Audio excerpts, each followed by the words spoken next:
Hello student, कैसे हैं आप। नेक्सस एजुकेशन पॉइंट में आपका स्वागत है। हम हाजिर एक नई वीडियो के साथ। आज हम बात करेंगे एमपीएससी 006 शांति और द्वंद्व अध्ययन, इग्नू यूनिवर्सिटी। आज हम इस वीडियो में टॉप 15 क्वेश्चन, इंपॉर्टेंट क्वेश्चन के बारे में हम बात करेंगे। एमपीएससी 006 से आपके एग्जाम में आने की पूरी संभावना है। अगर आपने अभी तक हमारे चैनल को सब्सक्राइब नहीं किया तो हमारे चैनल को सब्सक्राइब करें, बेल आइकन जरूर बजाएं ताकि हमारी आने वाली वीडियो का नोटिफिकेशन आपको आसानी से मिल सके। लाइक कमेंट शेयर करना ना भूलें। चलिए शुरू करते हैं। एमपीएससी 006 के जो टॉप 15 इंपॉर्टेंट क्वेश्चन है उसमें से पहला क्वेश्चन है हमारा, शांति परंपराओं पर एक टिप्पणी लिखिए।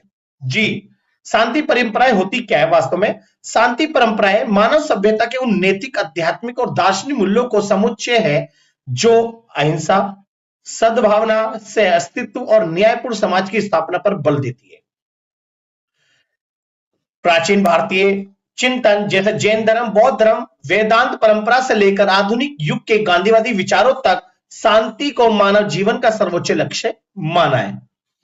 शांति अध्ययन इस बात का विश्लेषण करता है कि संघर्ष और अध्ययन क्यों पैदा होते हैं और उन्हें संवाद, मध्यस्थता और सहानुभूति के माध्यम से कैसे दूर किया जा सकता है। इस प्रकार शांति परंपराएं सामाजिक स्थिरता, मानवीय गरिमा और वैश्विक सहयोग की आधारशिला बनाती हैं।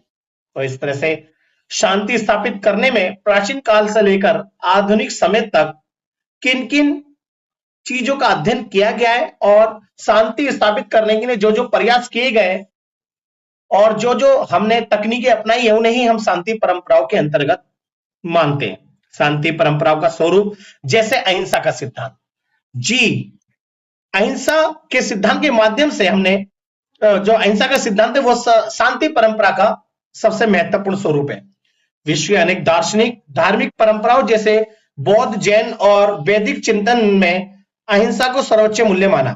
आधुनिक काल में गांधी जी ने इसे सामाजिक और राजनीतिक परिवर्तन का सशक्त साधन बनाया। इसलिए अहिंसा का सिद्धांत एक शांति परंपराओं यानी शांति अध्ययन का एक महत्वपूर्ण तत्व माना जाता है। दूसरा है संवाद और सह अस्तित्व। जी, शांति परंपराएं मानती है कि हमें सहमति स्वाभाविक है। ऐसी बात है, हर किसी बात में ये जरूरी नहीं है कि उसमें सहमति बने, उसमें असहमति भी हो सकती है, परंतु उसका समाधान संवाद और समझौता और सह अस्तित्व के आधार पर होना चाहिए, ना कि हिंसा के आधार पर। यानी जो भी किसी बात पर अगर माहौल बिगड़ने वाला है या हिंसा या अराजकता का वातावरण उत्पन्न है तो हमें उसे हिंसा के द्वारा दूर नहीं, बल्कि हमें उसका समाधान जो है संवाद, आपसी बातचीत और समझौते के द्वारा या सह अस्तित्व की नीति के आधार पर उससे सुलझाना चाहिए। यह शांति परंपरा का स्वरूप है। नेक्स्ट क्वेश्चन है पॉइंट है, हेडिंग है न्याय आधारित शांति। क्वेश्चन नहीं बट स्टूडेंट वो बाय मिस्टेक हो गया। न्याय आधारित शांति, केवल युद्ध विराम को शांति नहीं माना जाता। वास्तविक शांति तभी संभव है जब समाज में आर्थिक, सामाजिक और राजनीतिक न्याय की स्थापना हो सके, जब ही हम शांति स्थापित कर सकते हैं। साथ ही साथ मानवाधिकार और करुणा। मानवाधिकार और करुणा जो है वो शांति परंपरा का एक महत्वपूर्ण स्वरूप है। आज से पहले शांति परंपराएं अगर स्थापित की गई जैसे मानव गरिमा, मानवाधिकार, सहानुभूति और करुणा को मूल आधार मानती है, जिससे हिंसा, घृणा की मानसिकता कम होती है। फिफ्थ है संघर्ष प्रबंधन और मध्यस्थता। जी, शांति अध्ययन संघर्षों को वैज्ञानिक ढंग से समझकर मध्यस्थता, पंचायत वार्ता और पुनर्स्थापनात्मक न्याय जैसे उपायों पर बल देता है। साथ ही साथ में शांति परंपराओं का महत्व पे बात करेंगे। अभी हमने स्वरूप के बारे में बात करी, तो स्टूडेंट एक बात और बनाना, जो हमारा ये शांति जो परंपरा है, शांति को परंपरा को हम, ये दूसरा क्वेश्चन शांति अध्ययन के नाम से भी ये क्वेश्चन आ जाता है। आंसर दोनों का एक ही रहेगा, शांति परंपरा और शांति अध्ययन। इसके महत्व यह है कि शांति परंपरा आज समाज में अहिंसा, सहिष्णुता, सद्भावना की यानी सद्भाव की भावना को मजबूत करती है। साथ ही साथ में ये हिंसा को दूर करती है और ये हिंसा का बिल्कुल भी समर्थन नहीं करती। इनका मानना है ये संघर्षों के शांतिपूर्ण समाधान का मार्ग दिखाती है, जिससे हिंसा और विनाश कम होता है। साथ ही साथ में लोकतंत्र, मानवाधिकार और न्यायपूर्ण व्यवस्था के संरक्षण में इनकी महत्वपूर्ण भूमिका होती है। फोर्थ है सामाजिक एकता, राष्ट्रीय एकजुटता बनाए रखने में शांति मूल्य अत्यंत महत्वपूर्ण यानी अत्यंत सहायक होते हैं। फिफ्थ है स्थिर, शांतिपूर्ण वातावरण, विकास, शिक्षा, आर्थिक प्रगति को बढ़ावा देती है शांति परंपराएं। इसका 6 महत्व है। अंतरराष्ट्रीय स्तर पर शांति परंपराएं राष्ट्रों के बीच सहयोग, विश्वास, मित्रता विकसित करती है। साथ ही साथ में ये मानवता को करुणा, साझा जिम्मेदारी और वैश्विक नैतिकता की ओर प्रेरित करती है। तो हमने ये शांति परंपरा के स्वरूप और महत्व के बारे में बात करी। अब बात करते हैं नेक्स्ट क्वेश्चन की कि नकारात्मक सकारात्मक शांति की व्याख्या क्या है, मतलब नकारात्मक शांति और सकारात्मक शांति क्या है, यानी नकारात्मक और सकारात्मक शांति क्या है, उसकी अवधारणा के बारे में बात करेंगे। वास्तव में शांति का अर्थ सिर्फ युद्ध या हिंसा का ना होना ही नहीं होता, बल्कि लोगों के बीच विश्वास, न्याय, सहयोग का वातावरण भी शांति का हिस्सा होता है। तो स्टूडेंट यहां पर जो विचारक है उन्होंने शांति का अर्थ युद्ध और हिंसा को खत्म करने को ही नहीं बताया, बल्कि युद्ध और हिंसा भी ना हो और लोगों के बीच सद्भावना, विश्वास, न्याय और सहयोग का वातावरण भी उत्पन्न होना चाहिए, तो ही शांति स्थापित हो सकती है।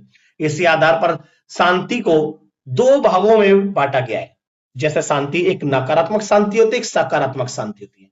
नकारात्मक शांति का मतलब होता है कि कहीं लड़ाई या हिंसा तो नहीं होती, भले ही अंदरूनी असंतोष और अन्याय मौजूद रहे, वही नकारात्मक शांति है। जैसा कि नकारात्मक शांति एक साधारण शब्दों में यह है कि कहीं लड़ाई तो नहीं हो रही, लेकिन मन में कहीं ना कहीं शंका लगी रहती है, डर रहता है, तो उसे नकारात्मक शांति कहते हैं।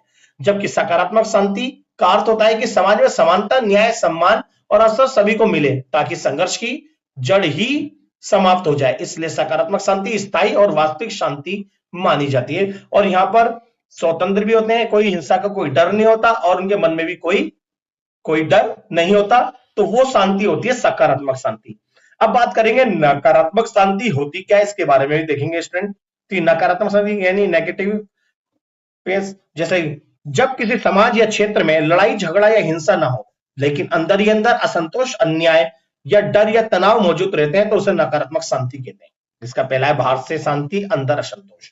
यानी नकारात्मक शांति की पहली अवधारणा यह कि बाहर से तो शांति दिखती है, लेकिन अंदर से उनके मन में असंतोष होता है। लोग झगड़ा नहीं कर रहे होते, लेकिन उनके मन में गुस्सा, दुख या नाराजगी बनी रहती है, इसलिए शांति दिखावटी होती है। दूसरा है डर या दबाव की वजह से शांति। सरकार, पुलिस, ताकतवर लोग या सामाजिक दबाव के कारण लोग विरोध नहीं करते, वे जानते कि आवाज उठाने पर नुकसान हो सकता है, इसे हम नकारात्मक शांति के अंदर मानते हैं। साथ ही साथ मूल समस्या जस की तस रहती है, मतलब जो मूल समस्या है ऊपर से तो शांति हो जाएगी, लेकिन मूल समस्या कभी खत्म नहीं होती। जाति भेदभाव, गरीबी, शोषण, असमानता, वेतन, अन्याय, ये सब जारी रहती है, बस लोग बोल नहीं पाते। साथ ही साथ में ये शांति टिकाऊ नहीं होती। जैसे ही दबाव कम होता है, ये स्थिति बदलती है, फिर से विवाद शुरू हो जाता है। कुछ वक्त के लिए शांति, मतलब कुछ वक्त के लिए वातावरण हिंसा का नहीं बन पाता, खत्म हो जाता है, लेकिन फिर उसके बाद हिंसा बढ़ जाती है, यानी तनाव अंदर ही अंदर उबलता रहता है। पांचवा, समाज में विश्वास की कमी। लोग एक दूसरे और व्यवस्था पर भरोसा नहीं करते, इसलिए संबंध कमजोर रहते हैं और डर का माहौल बना रहता है, इससे नकारात्मक शांति स्थापित होती है। अब सेकंड बात करेंगे हम सकारात्मक शांति के बारे में, जो व्यक्ति बाहरी और अंदर से एकदम शांत और सुरक्षित और बिना डर के रहता है। जब समाज में न्याय, समानता, सम्मान, विश्वास और सहयोग का वातावरण हो, संघर्ष की जड़ यानी अन्याय और असमानता भी दूर हो जाए, तो उसे सकारात्मक शांति कहते हैं। अर्थात ना हिंसा है ना अन्याय, यही वास्तविक और स्थायी शांति मानी जाती है। इसका पहला है समस्याओं की जड़ का समाधान। सकारात्मक शांति के अंतर्गत जो समस्याएं होती है उसको जड़ से उसका समाधान होता है, इसलिए आने वाले वक्त में भी झगड़ा या कोई समस्या उत्पन्न होने की कोई संभावना नहीं होती। सिर्फ झगड़ा रोकना ही नहीं, बल्कि जरूरतें पूरी करना, अन्याय कम करना और संतोष के कारणों को दूर करना इसमें शामिल आता है। साथ ही साथ में न्याय और समान अवसर, हर व्यक्ति को शिक्षा, रोजगार, सुरक्षा, सम्मान मिले, इस तरह की व्यवस्था बनाई जाती है ताकि कोई खुद को कमतर ना महसूस कर सके। साथ ही साथ में विश्वास और आपसी सहयोग। सकारात्मक शांति के माध्यम से आपसी विश्वास और आपसी सहयोग को बढ़ावा दिया जाता है। लोग एक दूसरे पर भरोसा करते हैं, मिल बांट कर रहते हैं और कमजोरों की मदद करते हैं, इससे समाज मजबूत बनता है। साथ ही साथ में ये शांति स्थायी होती है, जैसे नकारात्मक शांति अस्थायी होती है, जबकि ये स्थायी होती है, क्योंकि असमानता और अन्याय कम हो जाते हैं, इसलिए झगड़े के कारण भी खत्म हो जाते हैं, इसलिए ये गहरी और टिकाऊ शांति स्थापित होते हैं। साथ में समग्र विकास और खुशहाली। सकारात्मक शांति से समग्र विकास और खुशहाली को बढ़ावा मिलता है। सकारात्मक शांति में केवल व्यवस्था ही नहीं, बल्कि लोगों का जीवन स्तर भी ऊंचा उठता है, जैसे स्वास्थ्य, शिक्षा, अधिकार और मानसिक सुरक्षा सब बढ़ते रहते हैं। तो एक तरह से ये हम सकारात्मक शांति के बारे में बात करी। अब नेक्स्ट क्वेश्चन के बारे में बात करते हैं भारत के बीच विश्वास बहाली उपाय, यानी जो भारत और पाकिस्तान के बीच में जो विश्वास बहाली उपाय है उसके बारे में बात करेंगे, जिसे CBMS कहते हैं। तो चलिए भारत पाकिस्तान के बीच में जो सौहार्दपूर्ण जो उपाय है वो कौन कौन से करेंगे इसके बारे में बात करेंगे। भारत और पाकिस्तान के बीच संबंध हमेशा से संवेदनशील रहे, क्योंकि प्राचीन काल में भारत और पाकिस्तान दोनों ही एक देश हुआ करते थे, लेकिन आजादी के बाद अंग्रेजों ने ईस्ट इंडिया कंपनी की नीतियों के माध्यम से भारत का विभाजन भारत और पाकिस्तान के दो देशों के रूप में हुआ। भारत और पाकिस्तान की सांस्कृतिक परंपराएं और भाषा शैली और परंपराएं एक जैसी मानी जाती रही है, क्योंकि भारत और पाकिस्तान पहले से एक ही देश थे, लेकिन 1947 के बाद दोनों अलग अलग हो गए। आज दोनों एशिया के निकटवर्ती देश है। हमारे में जो सौहार्दपूर्ण संबंध है वो नकारात्मक और सकारात्मक दोनों रूप के रहे हैं। कई भारत पाकिस्तान के जो संबंध है नकारात्मक यानी बुरे बने और कहीं सौहार्दपूर्ण भी रहे। तो इसमें हम विश्वास बहाली के उपाय सिर्फ इसके अंदर सकारात्मक पक्ष के बारे में बात करेंगे। तो युद्ध, सीमा तनाव और आतंकवाद, राजनीतिक अविश्वास के कारण दोनों देशों के बीच शंका और दूरी बनी रहती है। कश्मीर मुद्दे को लेकर भी भारत पाकिस्तान के बीच में संबंध जो है वो तनावपूर्ण रहे हैं। इसी पृष्ठभूमि में विश्वास बहाली उपाय शुरू किए गए ताकि भारत और पाकिस्तान के जो संबंध है वो उन्हें बहाल किया जाए, जिसका उद्देश्य तनाव कम करना, संवाद बढ़ाना और आपसी विश्वास मजबूत करना। इन उपायों के माध्यम से सैनिक, कूटनीतिक और आर्थिक और सामाजिक स्तर पर संपर्क बढ़ाने की कोशिश की गई। हालांकि कई तनावपूर्ण घटनाओं के बावजूद जो विश्वास बहाली उपाय है इन दोनों देशों को संवाद की राह पर बनाए रखने में महत्वपूर्ण भूमिका निभाई।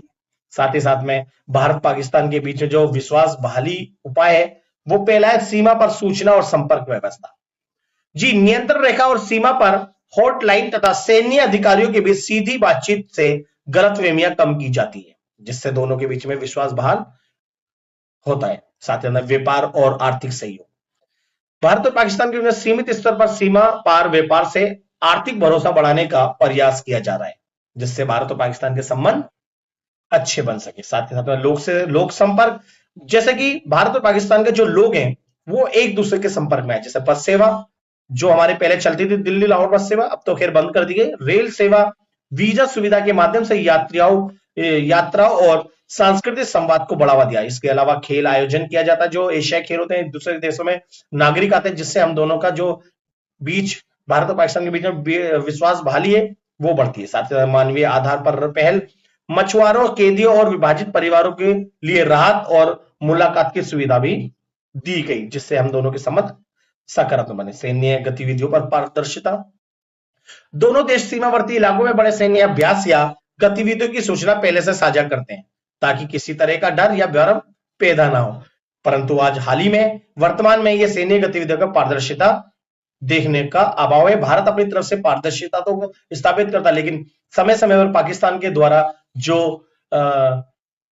गद्दारी कह सकते हैं या पाकिस्तान की तरफ से जो गलत कदम उठाना कहते हैं, जिससे ये विश्वास बहाली खत्म होती जा रही है। साथ ही साथ सांस्कृतिक एवं खेल विनिमय, कला, साहित्य, संगीत और खेल प्रतियोगिता के माध्यम से लोगों के बीच मित्रता, आपसी समझ बढ़ाने का प्रयास किया जाता है। साथ ही साथ मानवीय संकट के समय सहयोग, भूकंप, बाढ़ जैसी प्राकृतिक आपदाओं में दोनों देश एक दूसरे के लिए मदद के लिए मानवीय सहायता उपलब्ध कराने का प्रयास करते हैं। लेकिन आज वर्तमान में ये जो बिंदु है भारत और पाकिस्तान के बीच में देखे नहीं जा रहे हैं, लेकिन हम पाठ्य पुस्तक के आधार पर हम आपसी सहयोग सद्भावना के बारे में हम बात करते हैं।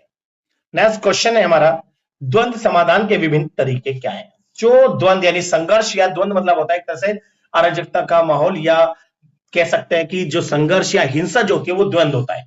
उस द्वंद्व को दूर करने के कौन कौन से तरीके अपनाएंगे उसके बारे में बात करेंगे। द्वंद्व या संघर्ष मानव समाज का स्वाभाविक हिस्सा है। डेफिनेटली ये व्यक्ति समूह या राष्ट्र के बीच भी हो सकता है। जब हित, विचार या संसाधनों को लेकर टकराव बढ़ जाता है तब उसे शांतिपूर्ण तरीके से हल करने की आवश्यकता होती है। द्वंद्व समाधान ऐसे तरीकों का समूह है जिनकी सहायता से संवाद, समझौता, मध्यस्थता, कानूनी प्रक्रिया या सहयोग के माध्यम से विवाद को समाप्त किया जाता है। उसका उद्देश्य केवल झगड़ा रोकना नहीं बल्कि न्यायपूर्ण स्थायी समाधान प्राप्त करना होता है ताकि आगे दोबारा संघर्ष ना हो सके। द्वंद्व समाधान के प्रमुख तरीके, पहला है हमारा संवाद और वार्ता। विभिन्न प्रकार के संघर्ष और द्वंद्व को समाप्त करने के लिए हम संवाद और वार्ता को बढ़ावा देते हैं, यानी दोनों पक्षों को आपस में बिठाकर बातचीत करते हैं और सहमति का रास्ता खोजते हैं, जिससे संघर्ष या द्वंद्व समाप्त होता है। साथ ही साथ में मध्यस्थता के माध्यम से हम द्वंद्व समाधान को बढ़ावा देते हैं, किसी निष्पक्ष तीसरे व्यक्ति की मदद से समाधान निकालने का प्रयास करते हैं। पंचायत निर्णय जैसे विवाद को किसी अधिकृत तीसरे पक्ष के फैसले के अनुसार सुलझाया जाता है। साथ ही साथ में कानूनी प्रक्रिया से हम संघर्ष और द्वंद्व को खत्म करने का प्रयास करते हैं। अदालत या न्यायिक संस्थाओं के माध्यम से औपचारिक निर्णय कराया जाता है, जिससे द्वंद्व या संघर्ष समाप्त होता है। साथ ही साथ में सुलह और समझौता, दोनों पक्ष कुछ त्याग कर मिलजुल कर संबंध सुधारने का प्रयास करते हैं, जिससे इन दोनों जो संबंध है, उन दोनों जो गुट हैं, यानी दोनों जो पक्ष हैं, उनमें सुलह करा के समझौता करा के उस समस्या को खत्म करा जाता है। साथ ही साथ में शांति स्थापना, कुछ मामलों में अंतरराष्ट्रीय संगठनों और एजेंसियों की मदद से कुछ स्थिति को शांत किया जाता है, जैसा संयुक्त राष्ट्र संघ शांति सेना भेजकर। विश्वास भाली उपाय, पक्षों के बीच डर या संदेह कम करने के लिए छोटे छोटे सहयोगी कदम उठाए जाते हैं ताकि समाधान का माहौल बन सके। 8वां पुनर्स्थापनात्मक न्याय, दोनों पक्षों के मिलकर बातचीत के माध्यम से क्षति की भरपाई और संबंधों की मरम्मत पर ध्यान दिया जाता है, ना कि केवल सजा पर। इस तरह से ये जो हमने बात करी, ये द्वंद्व समाधान के विभिन्न तरीके हैं जो हम शांति व्यवस्था स्थापित करने के लिए अपनाते हैं। अब नेक्स्ट क्वेश्चन पे बात करते हैं, युद्ध के यथार्थवादी दृष्टिकोण का परीक्षण करेंगे। युद्ध के क्षेत्र में यथार्थवादी दृष्टिकोण क्या है? तो जैसा कि स्टूडेंट आपको पता है, युद्ध के यथार्थवादी दृष्टिकोण का आधार यह है कि अंतरराष्ट्रीय राजनीति अराजक व्यवस्था में संचालित होती है। अगर हम बात करें अंतरराष्ट्रीय स्तर पर, जो अंतरराष्ट्रीय राजनीति है वो अराजकता पर आधारित है, संचालित है, क्योंकि सभी देशों में कहीं ना कहीं किसी ना किसी के प्रति अराजकता का भावना, मतलब अराजकता की भावना उत्पन्न हुई होती है, जहां कोई सर्वोच्च वैश्विक सत्ता नहीं है। इसलिए राज्यों का मुख्य उद्देश्य अपने राष्ट्रीय हित और सुरक्षा की रक्षा करना है, क्योंकि इनका मानना यह है कि यथार्थवादियों का कि सभी देश अपने राष्ट्रीय हित और सुरक्षा के लिए अपनी शक्ति को बढ़ाते हैं और वो शक्ति से दूसरे देश का अहित भी हो सकता है। यथार्थवादी विद्वानों के अनुसार शक्ति संतुलन ही युद्ध और शांति दोनों का प्रमुख निर्धारण है। जब शक्ति संतुलन बिगड़ता है तो युद्ध की संभावना भी बढ़ जाती है। इस दृष्टिकोण में नैतिकता, अंतरराष्ट्रीय कानून या मानवीय मूल्यों की तुलना में सैन्य शक्ति, रणनीति, राष्ट्रीय हित अधिक महत्वपूर्ण माने जाते हैं। आते युद्ध को मानव प्रकृति और शक्ति राजनीति का अनिवार्य परिणाम माना जाता है। अब बात करते हैं युद्ध का यथार्थवादी पॉइंट टू पॉइंट क्वेश्चन के बारे में, ध्यान से समझिएगा। जैसे कि यथार्थवादी दृष्टिकोण ये मानते हैं कि अंतरराष्ट्रीय व्यवस्था में कोई विश्व सरकार नहीं। ये बात सच है कि अगर विश्व सरकार, यथार्थवादी कहते हैं कि विश्व में जो है ना एक विश्व सरकार नहीं है, इसलिए हर राज्य अपनी सुरक्षा स्वयं सुनिश्चित करता है। हालांकि अब अंतरराष्ट्रीय स्तर पर यूएनओ तो बना दिया गया है, लेकिन यूएनओ का तो आपको स्थिति पता ही है। इस सिद्धांत में राज्य को ही नहीं, राजनीति की सबसे शक्तिशाली और मुख्य इकाई माना जाता है, व्यक्तियों या संगठनों को नहीं। जबकि हर राज्य का पहला सबसे बड़ा लक्ष्य अपने अस्तित्व और सीमाएं और राष्ट्रीय हितों की रक्षा करना होता है, जिससे युद्ध की संभावना बढ़ने लग जाती है। साथ ही साथ में जब दो या अधिक राज्यों के बीच में शक्ति संतुलन बिगड़ जाता है तब युद्ध की संभावना काफी बढ़ जाती है। ये यथार्थवादियों का मानना है। यथार्थवादियों के अनुसार युद्ध पूरी तरह खत्म नहीं किया जा सकता, वे अंतरराष्ट्रीय राजनीति का स्वाभाविक हिस्सा है। युद्ध कुछ वक्त ही नहीं खत्म होगा, फिर वो युद्ध पुनः लौट आ सकता है। तो ये दृष्टिकोण यानी यथार्थवादी मानते हैं कि मानव स्वभाव स्वार्थी है, शक्ति लिप्सा है से भरा होता है, जो युद्ध को बढ़ावा देता है। साथ ही साथ में अंतरराष्ट्रीय कानून नैतिकता को सीमित प्रभाव वाला मानता है। वो कहता है कि जो अंतरराष्ट्रीय कानून और नैतिकता है वो सीमित प्रभाव वाला है, यानी इसके मजबूत प्रभाव नहीं है, क्योंकि संकट में राज्य अपने हितों को ही प्राथमिकता देते हैं। साथ ही साथ में 8वां सैन्य क्षमता, हथियार, रक्षा नीति और रणनीति को राष्ट्रीय सुरक्षा का मुख्य आधार माना जाता है। और 9वां है संयुक्त राष्ट्र संघ जैसे अंतरराष्ट्रीय संस्था संगठन सहायक भूमिका निभाते हैं, पर वे शक्तिशाली राज्यों को रोक नहीं पाते, जैसे अमेरिका हो गया, रूस हो गया, जैसा कि ये यूएनओ के अंदर रहकर अपनी मनमानी करते हैं। नेक्स्ट क्वेश्चन देखते हैं, एक क्रांतिकारी युद्ध की विशेषताओं को गिनाइए। जो क्रांतिकारी युद्ध है उनकी क्या विशेषता है? वास्तव में क्रांतिकारी युद्ध वे शस्त्र संघर्ष है जिसका उद्देश्य केवल सत्ता परिवर्तन नहीं बल्कि पूरी सामाजिक राजनीतिक व्यवस्था को बदलना होता है। यह आमतौर पर किसी विचारधारा जैसे स्वतंत्रता, समानता, जन अधिकारियों से प्रेरित होता है और व्यापक जन समर्थन पर आधारित है। इससे गुरिल्ला युद्ध, छापामार हमले या लचीली रणनीति अपनाई जाती है। क्रांतिकारी संगठन जनता के बीच प्रचार प्रसार कर समर्थन जुटाते हैं और कभी कभी समानांतर सत्ता संरचना भी विकसित करते हैं। ये संघर्ष प्राय लंबे समय तक चलते हैं तथा राज्य के दमन के बावजूद जारी रहते हैं। अंततः इसका उद्देश्य राजनीतिक व्यवस्था में बुनियादी और स्थायी परिवर्तन लाना होता है। इसे ही हम क्रांतिकारी युद्ध कहते हैं। क्रांतिकारी युद्ध की पहली विशेषता है उद्देश्य राजनीतिक सामाजिक परिवर्तन होता है। यानी जो क्रांतिकारी युद्ध हो रहा है उसका उद्देश्य यानी उसका लक्ष्य समाज में राजनीतिक और सामाजिक परिवर्तन करना होता है। इसका लक्ष्य सत्ता परिवर्तन या व्यवस्था को जड़ से बदलना होता है। साथ ही साथ में जन समर्थन पर आधारित होता है। ये जो क्रांतिकारी आंदोलन है ये लोगों का ज्यादा से ज्यादा समर्थन प्राप्त करने का समर्थन करते हैं। आम जनता विशेषकर किसान मजदूर युवा इसमें सक्रिय भागीदारी देते हैं। साथ ही साथ विचारधारा प्रेरित युद्ध होता है। ये जितने भी क्रांतिकारी युद्ध है वो विचारधारा प्रेरित युद्ध होते हैं। ये किसी विचारधारा के आधार पर चलते हैं। इसमें स्वतंत्रता समानता न्याय और राष्ट्र जैसी विचारधाराएं प्रेरक शक्ति बनती है। साथ ही साथ में गुरिल्ला और अनियमित युद्ध तकनीक अपनाई जाती है। जैसे छोटे छोटे समूह छापामार शैली में लड़ते हैं। लंबे समय तक चलने की संभावना रहती है ये वाले युद्ध। ये त्वरित नहीं बल्कि क्रमिक और सतत संघर्ष होता है। ये हल्के हल्के चलने वाले संघर्ष होते हैं। साथ ही साथ में राजनीतिक नेतृत्व संगठन आवश्यक होता है। क्रांतिकारी आंदोलन को बढ़ावा देने के लिए एक राजनीतिक संगठन यानी राजनीतिक नेतृत्व और संगठन का होना बहुत जरूरी है। साथ ही साथ में क्रांतिकारी आंदोलन के लिए मौजूदा राज्य सत्ता को चुनौती दी जाती है। जैसे प्रशासन सेना प्रतीकात्मक संस्थाएं लक्ष्य बनाती हैं। 8वां प्रचार प्रसार महत्वपूर्ण हथियार होता है। जैसे पंपलेट भाषण मीडिया विचारधारा के माध्यम से समर्थन जुटाया जाता है। साथ ही साथ में राज्य द्वारा दमन और प्रतिरोध समानांतर चलते रहते हैं। गिरफ्तारी दमन और प्रतिबंधों के बावजूद आंदोलन जारी रहता है। तो इस तरह से हमने जो बात करी क्रांतिकारी युद्ध के जो क्रांतिकारी युद्ध है उसकी विशेषताओं के बारे में। नेक्स्ट क्वेश्चन देखते हैं। राज्य को शांति के उपकरण के रूप में चर्चा कीजिए। यानी जो राज्य जो है वो शांति उपकरण के रूप में कैसे अपना योगदान देता है। राज्य को शांति के उपकरण के रूप में तब देखा जाता है जब वे अपने भीतर तथा अंतरराष्ट्रीय स्तर पर स्थिर सुरक्षा न्यायपूर्ण व्यवस्था स्थापित करने का प्रयास करता है। क्योंकि सभी राज्य अपने अपने राज्यों में अपने अपने क्षेत्रों में शांति स्थापित करने का प्रयास करते हैं और वहां के नागरिकों को सुरक्षा प्रदान करते हैं। और ये शांति स्थापित करने का दायित्व हर देश के राज्यों का अपना अपना भी होता है। देश की सेंट्रल गवर्नमेंट का तो है परंतु उसके साथ हर राज्यों का भी उद्देश्य है अपने क्षेत्र में शांति स्थापित करना। एक जिम्मेदार राज्य कानून व्यवस्था बनाए रखकर नागरिकों की रक्षा भी करता है, सामाजिक न्याय को बढ़ावा देता है और संघर्षों को संवाद और संस्थागत माध्यमों से सुलझाता है। साथ ही राज्य अंतरराष्ट्रीय समझौतों कूटनीति और सहयोग के माध्यम से युद्ध की संभावनाओं को कम करने का भी प्रयास करता है। इस भूमिका में एक राज्य केवल शक्ति का केंद्र नहीं रहता बल्कि नैतिक सामाजिक और मानवीय मूल्यों के संरक्षण का भी माध्यम बनता है जिससे दीर्घकालिक शांति स्थापित होती है।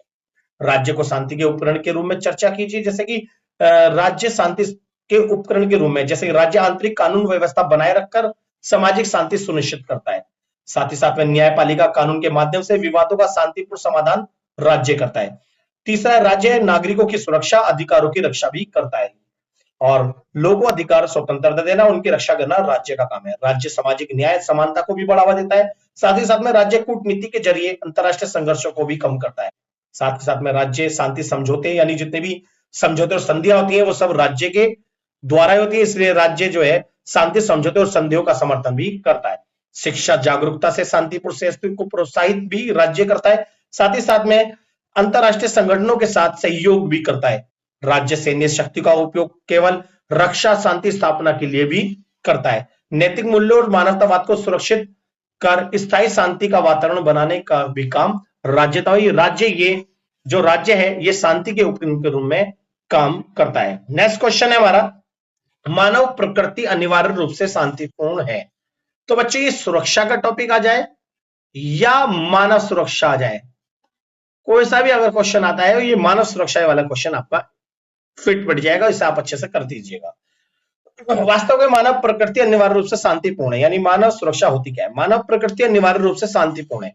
यह विचारधारा मानता है कि मनुष्य जन्म से ही सहयोगी सहानुभूतिशील और सामाजिक प्रणाली है। मनुष्य परिवार समुदाय समाज की संरचना सहयोग विश्वास और समन्वय पर आधारित होता है जो शांति की ओर संकेत करती है। प्रेम करुणा सहानुभूति सहयोग जैसी मानवीय प्रवृत्तियां शांति के मूल स्रोत मानी जाती है। परंतु इतिहास भी ये दर्शाता है कि मनुष्य संघर्ष हिंसा की ओर भी प्रवृत्त हो सकता है। इसलिए ये प्रश्न जटिल है कि क्या मानव प्रकृति मूलतः शांतिपूर्ण है या नहीं। इस विषय में विभिन्न दार्शनिकों और विचारधाराओं ने अलग अलग दृष्टिकोण प्रस्तुत किए हैं। अब हम जानना चाहते हैं कि मानव प्रकृति जो मतलब मानव जो प्रकृति होती है वो शांतिपूर्ण है या नहीं। जैसे मानव प्रकृति अनिवार्य रूप से शांतिपूर्ण है, जैसे कि मानव स्वभाव में सहयोग और सह अस्तित्व की गहरी प्रवृत्ति पाई जाती है, इसलिए मानव की जो प्रकृति वो शांतिपूर्ण है। दूसरा है समाज, परिवार, सांस्कृतिक शांति और नैतिकता को बढ़ावा देती है। ये अवधारणा प्रेम, करुणा, सहानुभूति मानव प्रकृति के महत्वपूर्ण अंग है। शांति मनुष्य सामाजिक जीवन को स्थिरता देती है, इसलिए वे इसे पसंद करते हैं। साथ ही साथ में मानव, परंतु इतिहास में युद्ध और हिंसा भी मानव व्यवहार का हिस्सा है, क्योंकि ये युद्ध भी मानव के द्वारा ही चलाए जाते हैं। कुछ विचारक मानते हैं कि हिंसा परिस्थितियों और संघर्ष, सतत संघर्ष से उत्पन्न होती है। साथ ही साथ में वे यथार्थवादी विचारक मानव स्वभाव में स्वार्थ और संघर्ष प्रवृत्ति का मूल आधार मानते हैं। अतः मानव में शांति, हिंसा दोनों संभावनाएं मजबूत होती है। और साथ ही साथ में 9 पॉइंट है, सामाजिक, आर्थिक और राजनीतिक परिस्थितियां तय करती हैं कि कौन सी प्रवृत्ति प्रबल होगी, कि हिंसा होगी या शांति होगी, यानी नकारात्मक शांति होगी या सकारात्मक शांति। 10वां इसलिए कहना उचित है कि मनुष्य में शांति की मजबूत क्षमता है, पर उसे विकसित करना आवश्यक नहीं है। तो यहाँ पर जो है मानव प्रकृति को शांतिपूर्ण भी माना गया है और कुछ विचारकों ने अशांतिपूर्ण भी माना है।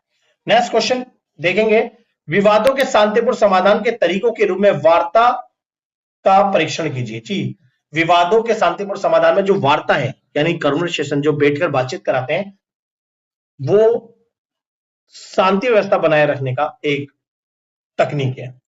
परिचय, वार्ता विवादों के शांतिपूर्ण समाधान का एक महत्वपूर्ण प्रभावी तरीका है।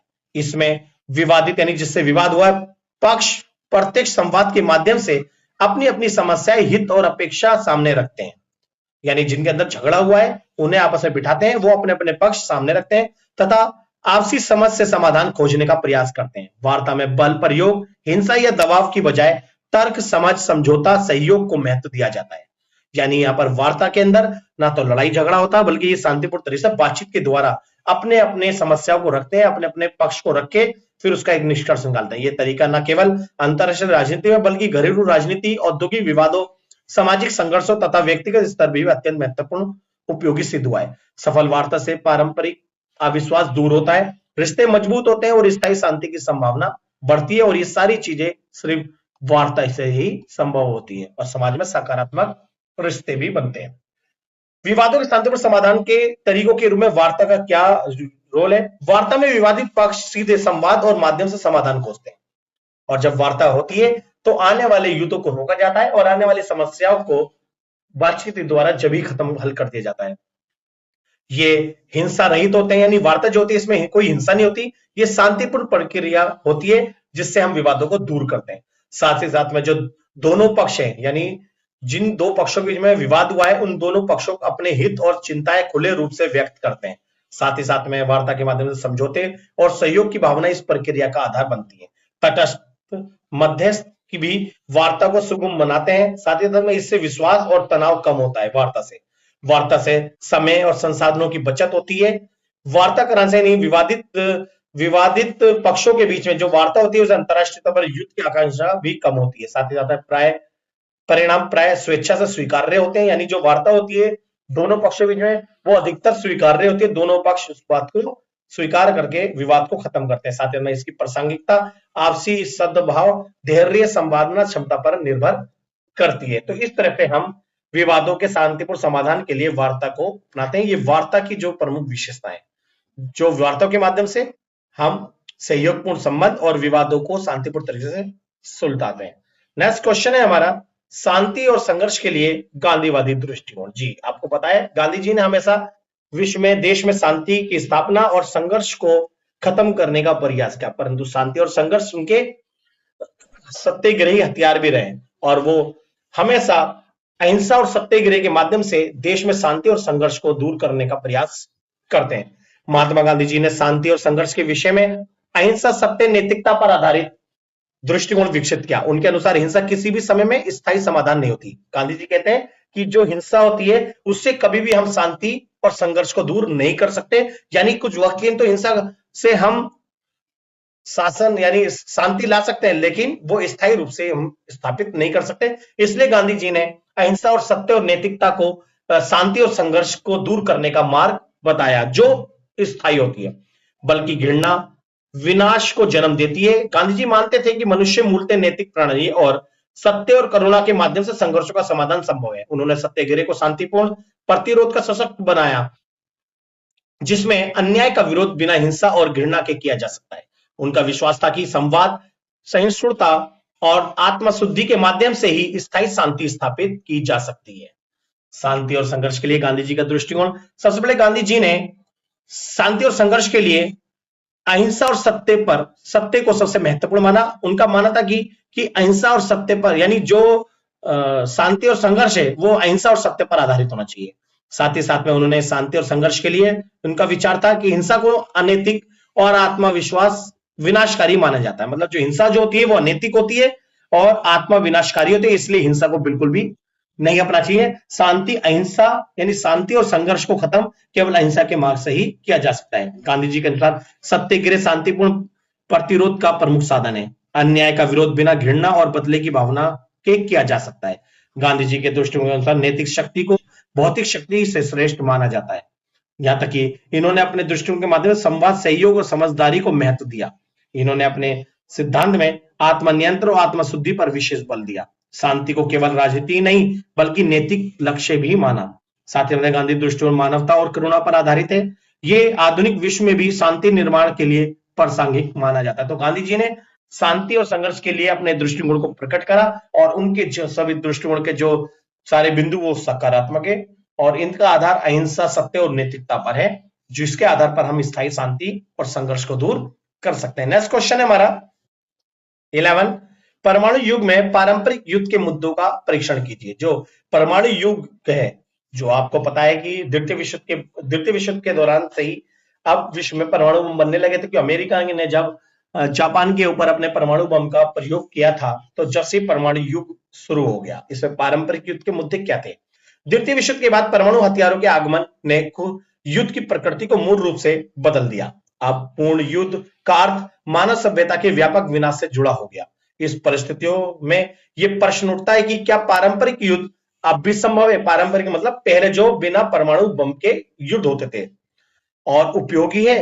परमाणु युग में राज्यों के बीच शक्ति संतुलन का तर्क बदल गया है, क्योंकि बड़े पैमाने पर परमाणु युद्ध आत्मा विनाशकारी हैं। फिर भी सीमित पारंपरिक युद्ध, सीमा संघर्ष, प्रॉक्सी युद्ध और गुरिल्ला युद्ध आज भी जारी हैं, जिससे स्पष्ट होता है कि पारंपरिक युद्ध पूर्णतः समाप्त नहीं हुआ है। तो इसलिए आज परमाणु युग में बहुत सारे हथियारों का यूज किया जाता है। तो पारंपरिक युद्ध के मुद्दों के बारे में बात करेंगे, जैसे कि परमाणु युग में पारंपरिक युद्ध के मुद्दों में परमाणु हथियारों ने युद्ध को अत्यंत विनाशकारी बना दिया है। साथ में दूसरा पॉइंट है, पूर्ण युद्ध अब आत्मविनाश के जोखिम से जुड़ गया है। थर्ड पॉइंट है, इस कारण कई राज्य सीधे युद्ध से बचते हैं। साथ ही फिर भी सीमित पारंपरिक युद्ध होते रहते हैं। प्रॉक्सी युद्ध और क्षेत्रीय संघर्ष बढ़े हैं पारंपरिक युद्ध से, यानी परमाणु युग में। परमाणु युग में पारंपरिक युद्ध की वजह से परमाणु हथियार निवारक भूमिका निभाते हैं। साथ ही शक्ति संतुलन की धारणा नई दिशा लेती है और सैन्य तकनीक के विकास ने युद्ध के रूप को बिल्कुल बदल दिया। कूटनीतिक और वार्ता को अधिक महत्व मिला।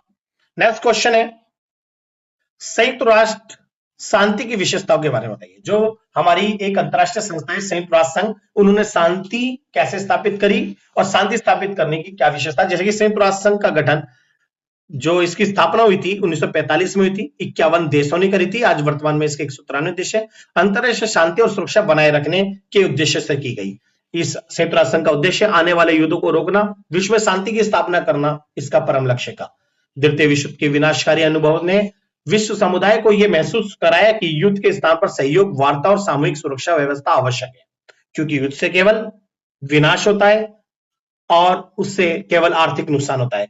तो इसलिए हमें युद्ध के स्थान पर हमें आपसी सहयोग, वार्ता और सामूहिक सुरक्षा को बढ़ावा देना चाहिए। संयुक्त राष्ट्र संघ शांति का अर्थ, यानी संयुक्त राष्ट्र संघ के अनुसार शांति का अर्थ संघर्षों की रोकथाम, शांति स्थापना, शांति रक्षा और शांति निर्माण के बहुआयामी प्रयास हैं।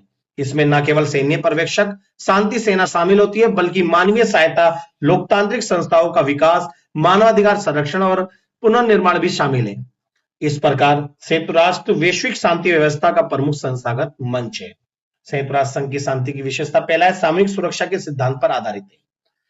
संयुक्त राष्ट्र संघ की जो शांति विशेषता है वो संघर्षों के शांतिपूर्ण समाधान को प्राथमिकता दी जाती है। थर्ड है शांति मिशनों में तटस्थता और निष्पक्षता महत्वपूर्ण होती है। शांति सेनाएं युद्ध नहीं बल्कि शांति बनाए रखने का कार्य करती है। मध्यस्थता, वार्ता, कूटनीति का उपयोग किया जाता है। इसमें मानव अधिकार और अंतर्राष्ट्रीय कानून का संरक्षण भी किया जाता है। यूएनओ मानवीय सहायता और पुनर्वास की व्यवस्था कराती है। साथ ही में शांति निर्माण के लिए राजनीतिक संस्थाओं को मजबूत भी किया जाता है। सदस्य देशों के सहयोग और सहमति पर आधारित व्यवस्था है ये, और उद्देश्य दीर्घकालीन और स्थायी वैश्विक शांति स्थापित करना है। ये सारा जो है यूएनओ के द्वारा शांति स्थापित करने के प्रयास है, और जो यूएनओ अंतरराष्ट्रीय शांति को स्थापित करने का दायित्व अपने कंधों पर ले रखा है। नेक्स्ट क्वेश्चन है हमारा, अंतरराज्य जो द्वंद्व है उस द्वंद्व की स्थिति और प्रबंध पर हम टिप्पणी लिखेंगे। अंतरराज्यीय द्वंद्व यानी द्वंद्व मतलब संघर्ष, यानी अंतरराष्ट्रीय द्वंद्व उन संघर्षों को कहा जाता है जो दो या अधिक स्वतंत्र राज्यों के बीच उत्पन्न होते हैं। ये संघर्ष सीमाओं, संसाधनों, विचारधाराओं, शक्ति संतुलन या रणनीतिक हितों से पैदा होती है। कभी ये शीत युद्ध जैसे तनाव के रूप में दिखाई देते हैं, तो कभी सीमित या व्यापक युद्ध के रूप में प्रकट होते हैं। आधुनिक युग में अंतरराष्ट्रीय संगठन, कूटनीतिक संधियां, अंतरराष्ट्रीय कानून इन संघर्षों को नियंत्रित करने और कम करने का प्रयास करते हैं। इसलिए आज संघर्ष प्रबंधन उतना ही महत्वपूर्ण हो गया है जितना संघर्ष निवारण है। अंतरराष्ट्रीय युद्ध द्वंद्व की स्थिति, जैसे कि दो या दो से अधिक जो स्वतंत्र राज्य होते हैं उनके बीच में जो हित संघर्ष उत्पन्न होते हैं उसे अंतरराष्ट्रीय द्वंद्व की स्थिति कहते हैं। दूसरा जो अंतरराष्ट्रीय जो द्वंद्व है वो सीमा विवाद, संसाधनों पर नियंत्रण और सुरक्षा चिंता के मुख्य कारण बनते हैं। विचारधारात्मक टकराव, जैसे विचारधाराओं में जब टकराव होता है, शक्ति संतुलन भी तनाव बढ़ाते हैं। साथ ही साथ में कभी कभी ये सैन्य झड़पों और युद्ध का रूप ले लेते हैं। प्रॉक्सी युद्ध, शस्त्र स्पर्धा और कूटनीतिक तनाव भी दिखाई देते हैं। इसमें आर्थिक प्रतिबंध और राजनीतिक दबाव भी शामिल हो सकते हैं। साथ ही साथ में मीडिया और राष्ट्रवाद संघर्षों को भड़काकर द्वंद्व को बढ़ावा देती है। साथ ही जनता और सैनिकों की हानि की संभावना भी रहती है। क्षेत्रीय स्थिरता और व्यापार प्रभावित होता है और अंतरराष्ट्रीय शांति सुरक्षा के लिए गंभीर चुनौती बनती है। तो इस तरह से हमने अंतरराज्यीय द्वंद्व की स्थिति के बारे में बात करी कि द्वंद्व कैसे पनपते हैं। अब बात करेंगे हम अंतरराष्ट्रीय द्वंद्व का प्रबंधन, कि जो अंतरराज्यीय जो संघर्ष है राज्यों के अंदर का, यानी देश के अंदर का, उस द्वंद्व को दूर करने का क्या प्रबंध किया जाता है। जैसे संवाद, इस द्वंद्व को खत्म करने के संवाद, कूटनीति, वार्ता को प्राथमिकता का साधन माना जाता है, और जो विवादित पक्ष है उनके बीच में संवाद और कूटनीति वार्ता को बढ़ावा देते हैं। संयुक्त राष्ट्र संघ और अंतरराष्ट्रीय संगठनों की मध्यस्थता ली जाती है जिससे शांति स्थापित हो सके। पंचायत और न्यायालय के माध्यम से विवाद सुलझाए जाते हैं।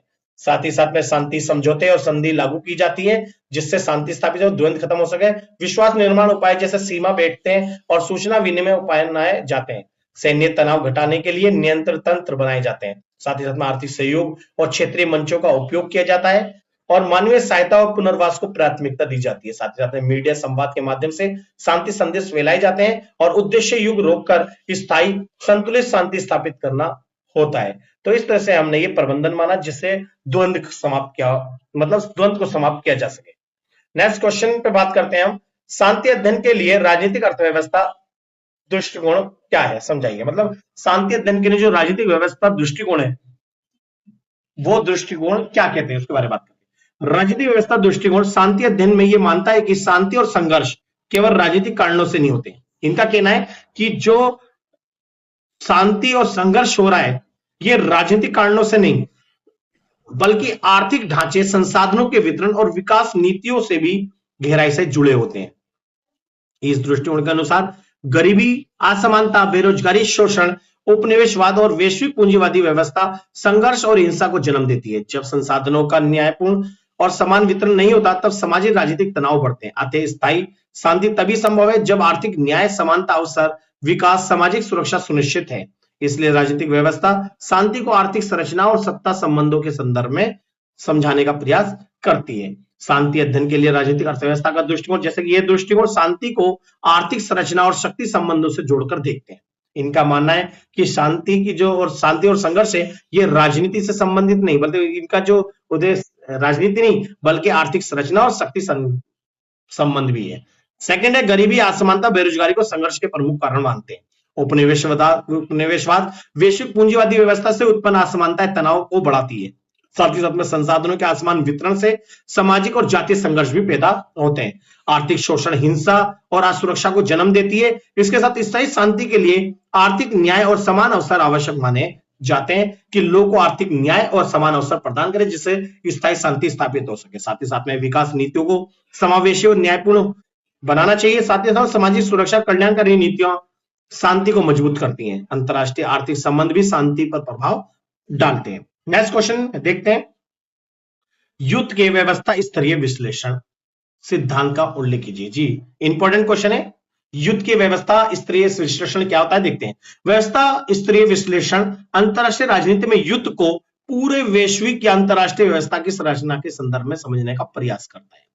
यह मानता है कि युद्ध के कारण केवल किसी एक राज्य के निर्णय या नेता के स्वभाव में नहीं होते, बल्कि संपूर्ण अंतरराष्ट्रीय व्यवस्था की शक्ति संरचना, अराजकता, गठबंधनों और शक्ति संतुलन में निहित होते हैं। यानी ये कहते हैं कि किसी भी देश का, किसी एक देश का जो युद्ध है उसका कारण कोई राज्य का निर्णय या मतलब जो राज्य निर्णय लेता है वो निर्णय नहीं और नेताओं का स्वभाव नहीं होता, बल्कि जो अंतरराष्ट्रीय स्तर पर अन्य देशों में जो अराजकता, शक्ति संरचना है, गठबंधन है, शक्ति संतुलन है, उससे भी ये युद्ध को पैदा किया जाता है, पैदा हो सकता है। मतलब इन सारी समस्याओं से ये युद्ध बढ़ सकता है। विशेषकर यथार्थवादी विचार मानते हैं कि अंतरराष्ट्रीय व्यवस्था अराजक है जहां कोई सर्वोच्च पदाधिकारी नहीं है, इसलिए शक्ति की प्रतिस्पर्धा युद्ध को जन्म देती है। युद्ध की व्यवस्था स्तरीय विश्लेषण सिद्धांत, यानी ये सिद्धांत जो है ये विश्लेषण युद्ध को संपूर्ण अंतरराष्ट्रीय व्यवस्था के स्तर पर देखता है। यानी इसका कहना है कि युद्ध किसी एक देश ने बल्कि अंतरराष्ट्रीय स्तर पर युद्ध को देखता है। सेकंड है अराजक अंतरराष्ट्रीय व्यवस्था को युद्ध की प्रमुख पृष्ठभूमि मानी जाती है। साथ ही साथ में तीसरा शक्ति संतुलन, प्रतिस्पर्धा युद्ध की संभावना को बढ़ाते हैं। महाशक्तियों के बीच प्रभुत्व की होड़ भी बड़ा कारण मानते हैं और गठबंधन राजनीतिक तनाव टकराव को जन्म देती है। साथ ही साथ में हथियारों की होड़ युद्ध के जोखिम को बढ़ावा देते हैं और आर्थिक और सामरिक हित भी व्यवस्था स्तर पर कार्य करते हैं। यह दृष्टिकोण व्यक्तियों के बजाय संरचनाओं पर जोर देता है। शीत युद्ध इसकी प्रमुख सबसे बड़े उदाहरण हैं। ये बात हमने करी युद्ध के संबंध में व्यवस्था स्तरीय विश्लेषण उपागम। तो इस टॉपिक को आप बहुत अच्छे से कर लीजिएगा। अगर आपको हमारी वीडियो अच्छी लगी हो तो हमारे चैनल को सब्सक्राइब करें, बेल आइकन जरूर बजाएं ताकि हमारे आने वाली वीडियो को नोटिफिकेशन आपको आसानी से मिल सके। लाइक करें, कमेंट करें, शेयर करना ना भूलें।